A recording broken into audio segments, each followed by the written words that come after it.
Tahu sepengetahuan saya ya tadi ya, kan cowok itu bahasanya bisa menikahkan diri sendiri. Dalam artian dia boleh menikah tanpa minta restu orang tua. Itu kalau cowok ya.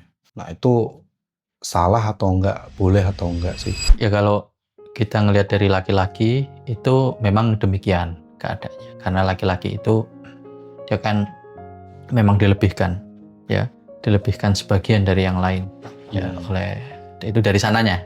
Jadi nggak usah ditanya kenapa beda, karena memang sudah dilebihkan gitu, nggak sama.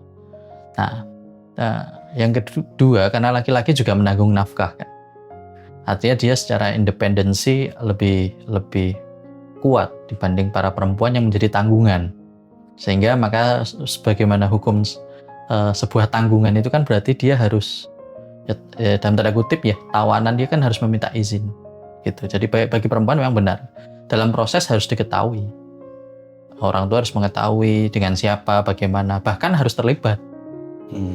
Orang tuanya harus terlibat, tidak hanya menyerahkan ke anak, tapi orang tua itu harus terlibat. Ya kita contohnya banyak lah, kayak sahabat-sahabat dulu seperti Sayyidina Umar misalnya, ya sampai mencarikan ke sana kemari gitu ya. Kayak kemudian Abu Bakar misalnya juga mencarikan, dan sahabat yang lain lah, banyak contoh itu bahwa para bapak ini terlibat dalam proses penjodohan anaknya yang perempuan ya, karena dalam tanda kutip tawanannya dia anak ini, artinya dalam domain si bapak saat menjadi anak ya, masih menjadi anak, sehingga hal-hal yang bersifat seperti tadi itu harus diketahui.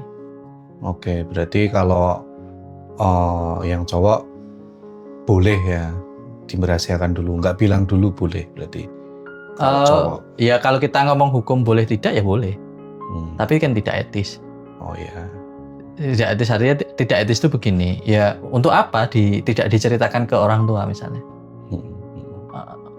Itu kan sesuatu yang baik. Apa ya tidak minta pertimbangan, apa ya tidak minta saran, begitu maksudnya.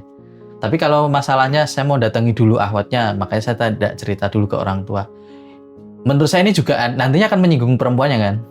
Oh ya, biasanya ada yang gitu. Orang tuanya misal bahasanya sensitif ya. Iya, kok nggak disampaikan ke orang tuanya, apa nggak serius? Iya, bisa gitu. jadi seperti itu. Nah ini persoalan etika sih. Misalnya, kalau di sisi laki-laki ya, memang kalau ngomongin hukum boleh atau tidak, ya memang straight. Ya jawabannya boleh, tapi soal etika, ya ini yang lebih tinggi dari hukum sebetulnya. Kalau kita bicara etika itu lebih tinggi dari hukum.